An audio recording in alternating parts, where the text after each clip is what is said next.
After my regular doctor found that I had prostate cancer, I made an appointment to see a cancer doctor.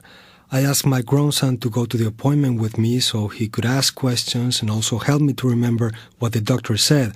I have been given some information about treatment for my cancer, but I was not sure I had enough information to decide what to do. I don't know anyone else who has this cancer. I have heard a lot about the internet and I thought maybe I could find some information there, but I do not own a computer, so my son helped me find a library in our neighborhood that has computers that are hooked up to the internet. I wrote a list of things I wanted to find out about and made an appointment with the librarian who could help me with my search. I wanted to find out about different treatments and any side effects. I also wanted to know if I could get help paying for any of the medicines I would need. The librarian helped me use the computer and find information about prostate cancer at the National Cancer Institute's cancer.gov website. I also got a list of drug companies that help cancer survivors pay for different kinds of medicines. We found information about how to deal with side effects of cancer treatment at Cancer Care's website and what they call a computer bulletin board with messages from other men who have prostate cancer. I found a website for Us Too. That's US-TOO, an organization that gives out information and support for men with prostate cancer. I also found the address for a prostate cancer resource center that is close to my home. I found some of this information in Spanish translations that helped me understand better. The librarian printed this information so that I could take it home with me. I went to the resource center and I picked some booklets about different kinds of treatment for prostate cancer. I got an appointment with a doctor who specializes in prostate cancer so that I could get a second opinion from an expert of what I should do. Since then, I have read all the information, thought about the doctor's advice, and I talked about things with my wife and son. I think I can now make a decision about my treatment. Antonio did a really good job of finding and using resources. He thought about and made of the things he wanted to know. He did not just use one source of information. Instead, he found several different places where he found up-to-date information. He thought that his English language skills might not be good enough for him to understand all of the information that was given to him. So he asked his adult son, whose first language is English, for help. He also found information in Spanish, which was easier for him to understand on his own.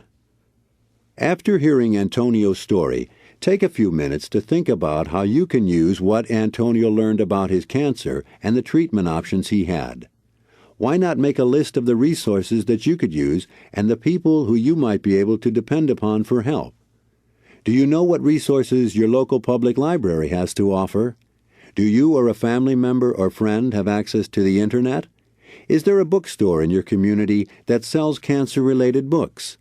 Is there a Cancer Information Resource Center in your town or in the Cancer Treatment Center?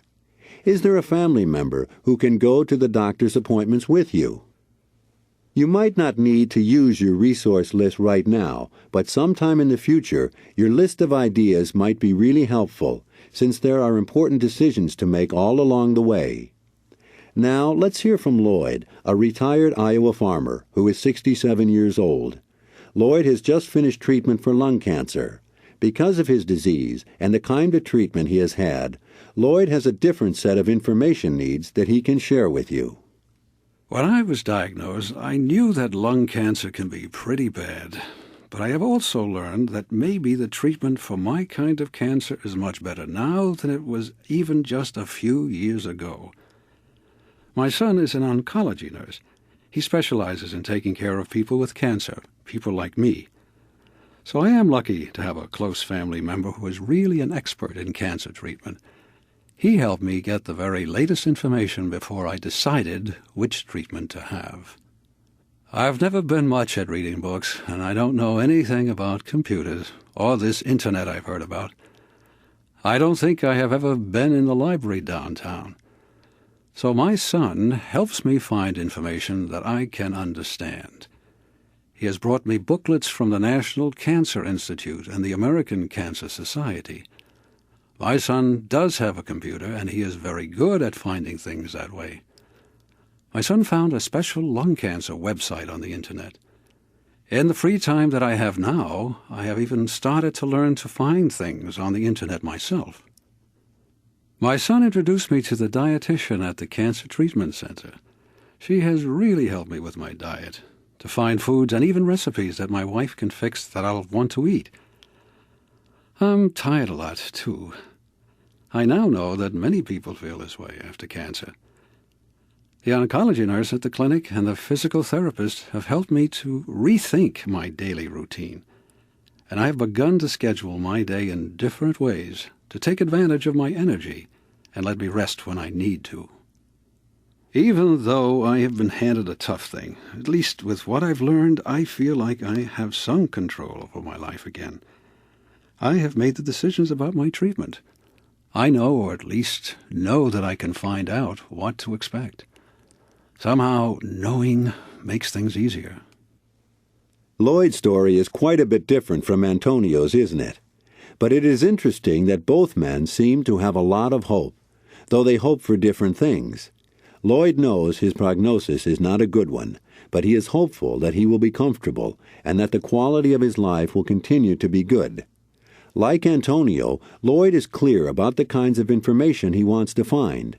He, too, is looking in several places for information: the Internet, his doctors, nurses, and social workers, and the information his son finds in various places.